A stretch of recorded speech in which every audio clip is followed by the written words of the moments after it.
welcome back to the Football Terrace. Thank you so much for tuning in. Hit like buttons, share buttons, retweet buttons. Make sure as well, by the way, you touch that little bell, that you subscribe. Go click the bell notification button right now. Found out today only 13% of people that don't have notifications turned on get told that we go live. If you've got the notifications on, you'll know instantly. So please get that done. We're here to talk Chelsea. We're here to talk Kai Havertz. There has been a development. First and foremost, Kai Havertz has officially informed Bayer Leverkusen that he is leaving, that he wants to leave. Please get the deal done. Get me out of here. I don't want to play here next season. Thank you very much. Toodle pip. Auf Wiedersehen.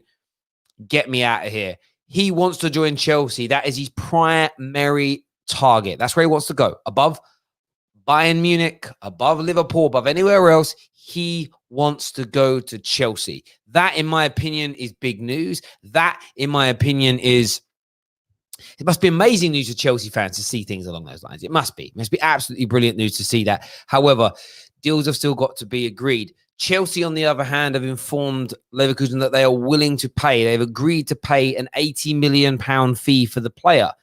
At the moment, Leverkusen are still trying to get things to £90 million plus. So there is about a £10 million differential between the two. However, what Chelsea have in their favour, and massively in their favour, is that Kai Havertz is putting in the transfer request.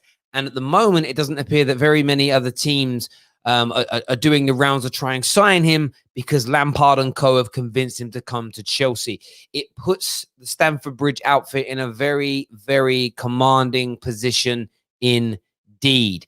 It truly, truly does. However, I want to delve into this. I want your opinions. I want your views. I want to know what you're thinking and feeling in relation to this. To read some of the article to you here, it says Kai Havertz has handed in an official transfer request at Bayern Leverkusen this summer, with Chelsea ready to pay 100 million euros. Up to 90 million euros for the player. The 21-year-old has attracted interest from several clubs across Europe following his impressive performances in the Bundesliga. Chelsea and Liverpool are both interested in the midfielder, but the newly crowned Premier League champions have been put off by Leverkusen's high valuation. And that's also key here. Like, Chelsea want to get this done this summer. And that's the one thing that's helping Bayern Leverkusen here from a negotiating standpoint. Because Liverpool have made it abundantly clear that they're not going to sign anybody. Liverpool have made it abundantly clear that, dare I say, they don't have the money and they're not prepared to put the club at risk financially. And there is a risk of spending money. Liverpool have the cash, but the reason why there's a risk of spending money at this point is very, very simple. And I'll tell you what that is. If there is a second wave, if there is another suspension to the season, as we saw, that could have hugely detrimental effects on clubs. They could lose between 100 and 200 million pounds of income.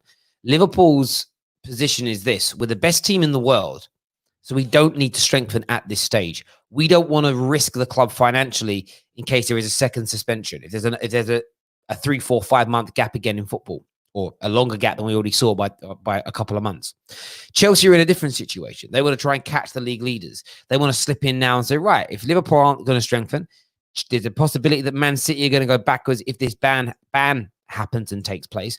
What I'm going to do is go out there and spend big, buy good quality, and try and catch things up. There's risks to Liverpool strategy and there's risks to Chelsea strategy. But where Liverpool being interested and what Bayern Leverkusen are hoping for is that they can hold on to the player for as long as possible and make Chelsea nervous that if they don't sign him this summer and Liverpool come knocking next year, Liverpool may be the more attractive option. And that's what's so amazing about contract negotiations, sales negotiations, vendor buyer negotiations, is things, they're like a hair's breadth apart sometimes of going from in one direction or another.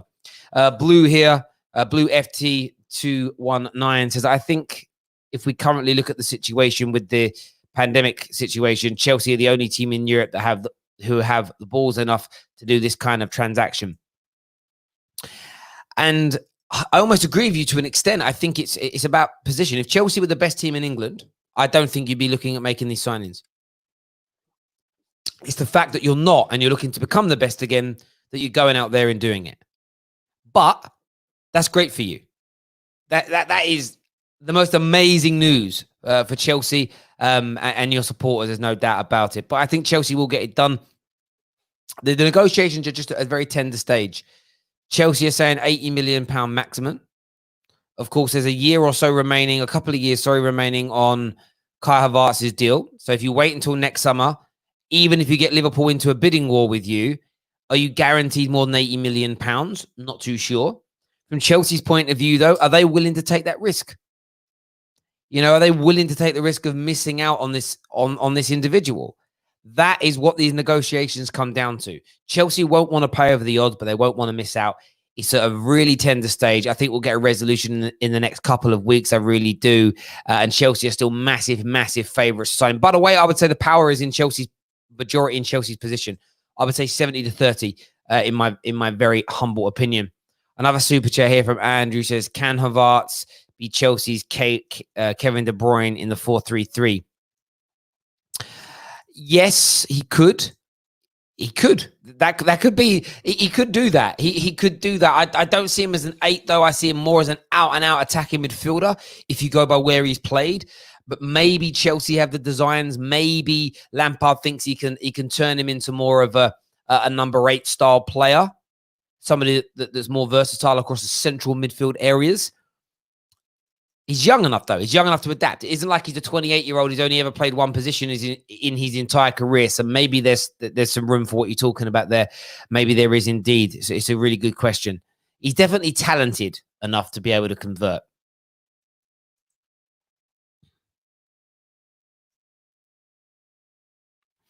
Shane here says, where will Chelsea fit in all their players like Callum Hudson-Odoi, Ruben Loftus-Cheek, Mason Mount, and others? Some will be on the bench, and some of these young fledgling players at Chelsea over the next 2 years won't be there anymore. It's fairly plain and obvious and simple to me. That's what will happen. That is literally what will happen. Some will stay, some will become rotation, and by the way, some will emerge. Some of the young players at Chelsea will take this as a sort of, okay, you're bringing in somebody that's supposedly better than me. I'm going to raise my game. And that's got to be what Chelsea fans are looking for. Chelsea fans are going to want. That's if someone's got minerals. We were talking the other day about maybe Rashford misses out if Sancho comes in and balls, and if Greenwood keeps progressing, Rashford misses out. Cool. The only time that situation will annoy me is if Rashford doesn't have the mentality to work even harder to get better. I don't care which of those 4 starts, as long as they're the most informed guys or their tactics are right. For me, it isn't about, I don't have a preference on player. I have a preference on a strong squad. I really do. Ziyech, Verna, Kai Havertz, Pulisic could be the best 4 on paper, but it doesn't mean that Mason Mount, it doesn't mean that Tammy won't elevate themselves. Do I think that will happen with those 2? Probably not. But who knows? I could be completely wrong. This could maybe be what Hudson-Odoi needs. Hudson-Odoi might need that competition. 12 months ago, it looked like there was a free run of Hudson-Odoi becoming the main guy on the right or the left. Now, not so much. But maybe that's a good thing for him. Maybe that's what he needs.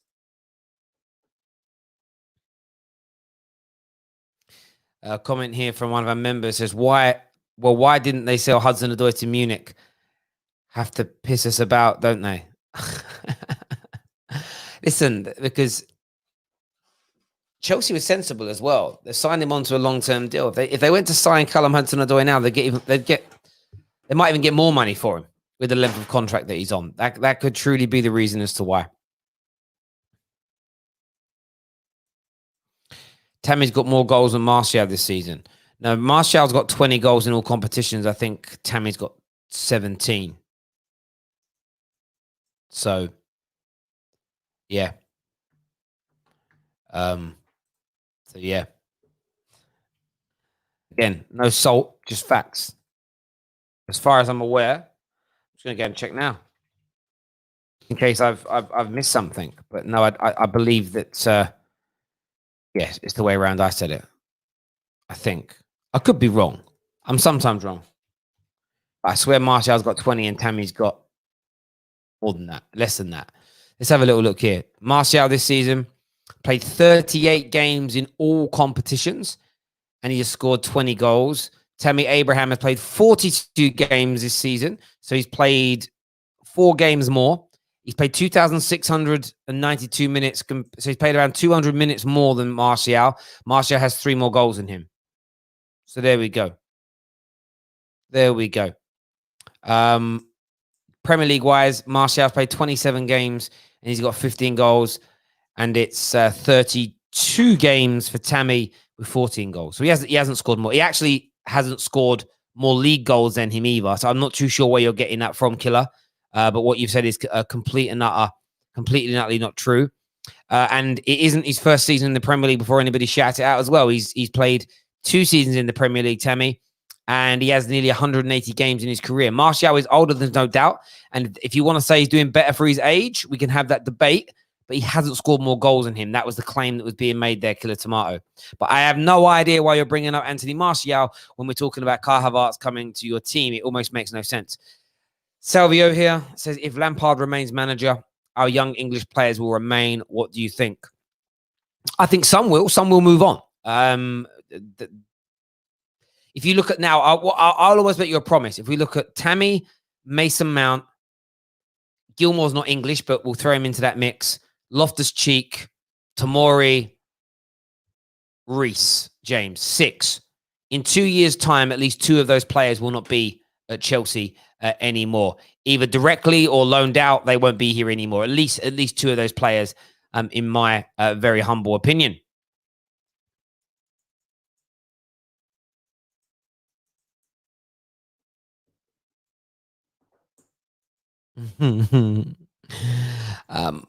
Let's do Kai Havertz. Played deeper at the start of the season. Look at his first 12 to 14 games this season. Kai Havertz in his entire career has only played 10% of his 200-plus games in a deeper role. He's played over 60-odd% of them in a number 10 role. There's about 20% of his games he's played on the right and the remainder are up front. He has no pedigree of playing as an 8 or as playing in central midfield. The vast majority of his creative statistics and his goals, which is one of the reasons why people love him, come from advanced positions. Does that mean he will not be changed into that position? No. Is it something we can prove he'd be good at? No. We'll have to wait and see. He hasn't played in that role before. So on a 10% of his games have been played in that position. He's played more games in that position as a winger than he has as a central midfield player. And you're not sure. Yeah, it makes no sense to me when people say that. It makes no sense. Let's do a few more questions here. Terry, you said that Martial was better than Martial. Do you mean? Yeah, no, I said Martial was better than Timo Werner, and I stand by that. And next season you will see. Next season you'll see why. Next season, you will see Martial do the business in the Premier League and outscore and outperform him. There's no doubt in my mind. He had a brilliant year, 35 goals, no doubt. But trust me, and I've said this about I think Sancho's an amazing talent. I expect his numbers to drop when he comes into the Premier League slightly, 15-20%. Why? Because the Bundesliga is easier than the Premier League. So there we go. It really is. Like I watched it quite a lot when after lockdown it was poor. Auto man's just going. So he's top class player, Verna. So I'm not saying he's a poor player or a stat packer or flat track bully. I'm simply stating that Martial is better than him. Martial next season will prove himself to be a more prolific goal scorer as well. You know, Verna's played in teams that have been more together than Man United's have in recent years. Plus, it's only his first year back as playing as a number 9, 20 goals for him. He missed out quite. I mean, you've got talking about Timo Werner this season has played 1,000 more minutes than Martial due to Martial injury as well. So look, as I say, and Man United still finding their feet at the beginning of the season, getting ready into the new systems. So they're mitigating factors. By next year, like I have no doubt in my mind. What I will do is look at the goals per minute ratio, which gives you an idea. So Anthony Martial, it's 20 goals divided by 2,400 minutes, right? So that's that's not the best way around of doing it. We'll do it the other way around. We'll do the minutes first. 2,400 minutes divided by 20 goals. So that's a goal every 120 minutes across all competitions. If we look at Timo Werner, Werner's will be better, but I'm not sure by how much. 3,390 minutes. Divide that by 35 goals. That's a goal. That's really good. A goal every 96 minutes. So when you consider that Timo Werner had no injury and is playing in a team that was in a better position in relation to playing better football for the majority of the season compared to United that was stumbling, there's only a 14-minute difference in between their goals. Do I think that Anthony Martial can make that up next year? Absolutely. No doubt in my mind. No doubt in my mind can he do that? I really think he'll be fine in relation to doing that. I really, really do. I really do. I've got no real concerns about that whatsoever. None whatsoever. Let's do some more of your live comments, though, because that's what I'm most interested in. Verna's streets ahead of Martial. Well, that's the thing. You're saying streets ahead. Again, I haven't said that Martial is streets ahead of Verna. I haven't disrespected Verna by saying he's an average player. I've still said he's elite. The whole he's streets ahead thing, that's like a sign of disrespect. And when people exaggerate their point, it leaves me with an underlying feeling that you don't truly believe what you're saying. Just leaves me with a little feeling deep down inside that you don't truly believe what you're saying. Just slightly. And if we look at the minutes per game ratio again, as an example, just want to work this out for a second. So 20 goals divided by 2,400 minutes. If you times that by the same amount of minutes, look at that. So if Martial's goal scoring rate, if he would have played the same amount of minutes not because of injury as Timo Werner, he'd be on 28 goals right now. Now, that's still a little bit behind him, but he's also playing in a more superior league. And playing in a team that for the first 5 months of the season wasn't really firing on all cylinders. So, do I have any concerns? No. And am I worried? No. By the way, do I think Timo Werner's a bad player? No, I think he's excellent. You say he's so inconsistent. He's 14 minutes more inconsistent. So currently this season, he scored a goal every 120 minutes across all competitions. Timo Werner scored a goal every 96 minutes. So Timo Werner has been more consistent than him in terms of the goal scoring this season, but you're not talking by a massive margin. Timo Werner's not scoring a goal a game. If Martial would have played as many minutes at the same consistency rate right now, he'd have 28 goals. Okay? So if a player would be on 28 goals right now in all competitions this season, how is that an inconsistent goal scorer? And we're looking at minutes per game. How's that? I don't see how that's inconsistent. If Martial would have played as many minutes as Verna this season, and the only reason he didn't was because of injury, and scored at his goal rate, he'd have 28 goals. How many players in the top? How many strikers are scoring at that ratio in the top 5 leagues? I bet you there's no more than 15 that are scoring at that ratio. And then what we also told is there's more to a striker's game than just their goal scoring.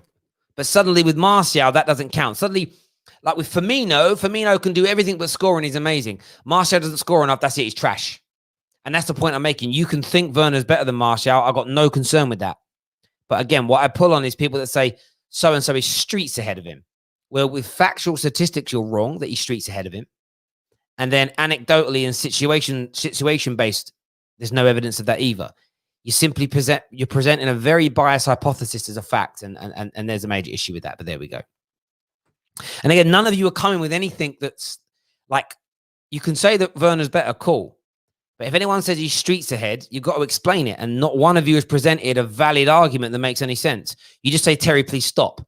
That's not an argument. That's not an argument.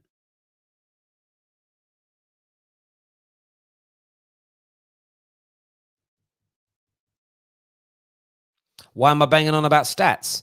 Because the same people that tell me that Werner's streets ahead of Martial give me stats as their backup.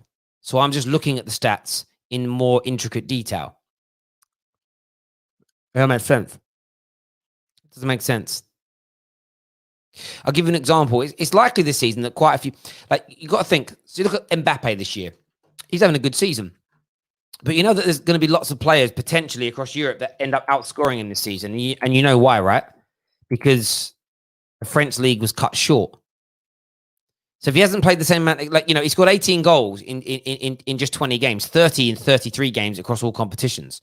Example being, by the end of this campaign, you could have some players out there that are on 35, 40 goals. Oh, I would score more than Mbappe this year. It's not a fair comparison because he hasn't played the same amount of minutes. So stats show you some part of the story, but you need to delve into them deeper. That's why we're looking at the stats here. That's why we're looking at them. Someone here says, Tony and Timo are about the same. Why the debate? Bro, and I agree with that. I agree with that in the sense of, I think some people will say Martial's better. Some people will say Timo Werner's better. Where I will disagree with both groups of people is if you say Martial is streets ahead of Verna, or if you say Werner is streets ahead of Martial. That's just ridiculous. Like, Martial is streets ahead of Neil Maupay. Werner is streets ahead of, I'm just going to think of a striker, Jay Rodriguez. That's a streets ahead comparison. That's the point here. But people lose that. People lose sight of it. And what they do is, like, oh, Terry said Martial's so much better than Verna. No, I just said I would pick him over him. That's where this all started from. Go back to the original framing of the question. Just do that, man. There we go. It's a pointless argument. Well, it's not a pointless argument if somebody asks me who my preference is. What the pointless argument is when people say that somebody's streets ahead and then I prove them wrong. That's what it comes down to. Listen, everyone, do me a favor. Hit the like button. Please hit the share button as well. Take care. Goodbye. God bless. And we'll see you all soon.